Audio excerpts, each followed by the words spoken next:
Welcome back to Miss English, the podcast that helps you speak English naturally and confidently.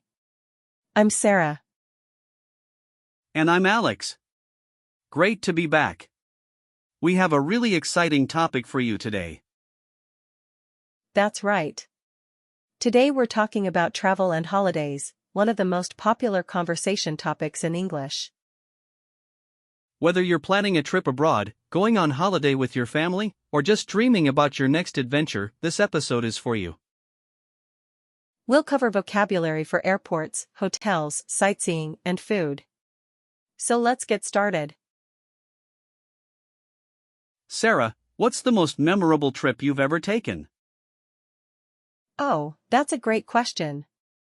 I'd have to say my trip to Japan last year. It was absolutely breathtaking. Japan. Wow. What did you enjoy most about it? Everything, the culture, the food, the people. But honestly, the thing that stood out the most was how organized and clean everything was. I've always wanted to go there. What about the language barrier? Did that cause any problems? Not as much as I expected. Most signs are in English too, and people were incredibly kind and patient. That's reassuring. My favorite trip was to Portugal. I backpacked around the country for 2 weeks. 2 weeks. That sounds like an amazing adventure. Where did you go? I started in Lisbon, then went to Porto, and finished in the Algarve. The coastline was just stunning. Let's pause and look at some key travel vocabulary. First, abroad. This simply means in a foreign country. For example, I went abroad for the first time last summer. A great related phrase is go overseas. It means the same thing. I'd love to go overseas for a year. Another useful word is itinerary. This is your travel plan or schedule. I always write a detailed itinerary before I travel. And don't forget jet lag, the tiredness you feel after a long flight because your body clock is confused. Alex, how do you usually plan your trips? Do you book everything in advance or do you prefer to be spontaneous? I'm somewhere in the middle. I book my flights and accommodation in advance, but I like to leave the day-to-day activities open. That sounds like the perfect balance. I used to plan every single detail, but now I'm more relaxed about it. Exactly. Overplanning can take the magic out of travel. Sometimes the best experiences happen when you wander off the beaten track. I totally agree. Do you use travel apps when you plan your trips? All the time. I use apps to compare flight prices and read reviews before booking a hotel. Reviews are so helpful. I always check what other travelers say before I commit to a hotel or a restaurant. Let's talk about airports. A lot of English learners need to navigate airports in English, so let's cover some essential phrases. First, check-in. When you arrive at the airport, you go to the check-in desk to register for your flight and drop off your luggage. After check-in, you go through security and then to the departure gate. The gate is where you board the plane.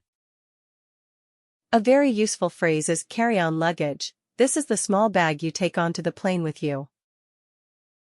And if your flight is delayed, the airline will often make an announcement over the PA system. Listen carefully for your flight number. Useful airport phrases. Where is gate B12? Or, has my flight been delayed? Or, is this the queue for check-in? When you arrive at your destination, you need to check in to your hotel. What do you usually say at the front desk, Sarah? You'd say something like, "Hello, I have a reservation under the name Sarah Jones." That's a very natural and polite way to start. And if something is wrong with the room, you might say, "Excuse me, the air conditioning isn't working," or "Could I have an extra pillow, please?" Being polite is really important. Using could I and would you mind makes requests sound natural and friendly. What type of accommodation do you prefer when you travel, Sarah? Hotel, hostel, or Airbnb? It depends on the trip. For a city break, I love a boutique hotel. But when I'm backpacking, a hostel is perfect. It's cheap and you meet other travelers. Hostels are great for socializing. I met some of my best travel friends in a hostel in Lisbon. Once you're settled in, it's time to explore. What do you enjoy doing when you arrive in a new city, Alex?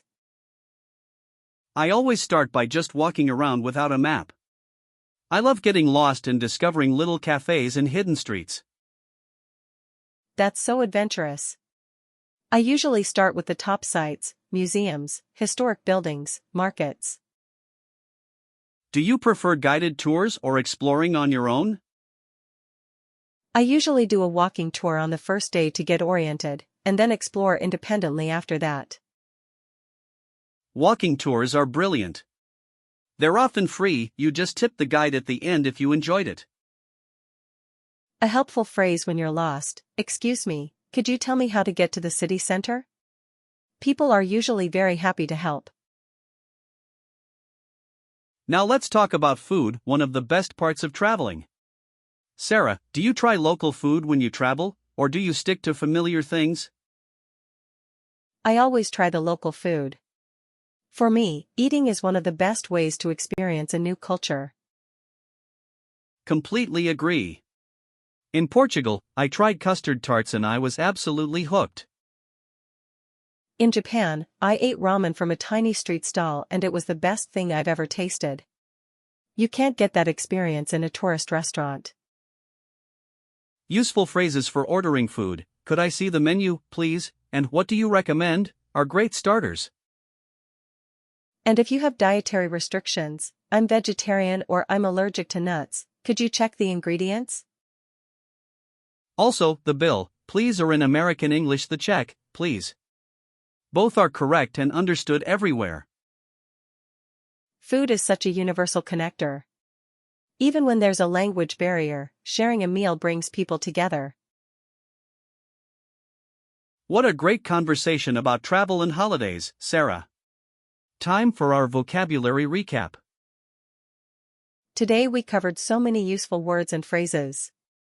Let's review the key ones. We learned abroad, itinerary, jet lag, off the beaten track, check-in, carry-on luggage, and hooked. And breathtaking, language barrier, accommodation, spontaneous, reservation, and local cuisine. Try using some of these phrases this week. Even if you're not traveling, you can talk about a past trip or a dream destination. Remember, every conversation is practice. Talk about travel with your friends, your family, or even write about it in a journal. And the most important travel phrase of all: could you speak more slowly, please? Never be afraid to ask someone to slow down. Thank you so much for listening to episode 2 of Miss English. We hope you felt like you were traveling right along with us. If you enjoyed this episode, please subscribe and share it with a friend who's also learning English. New episodes every week. Until next time, keep exploring, keep speaking, and stay confident. Bye everyone. See you in the next episode of Miss English.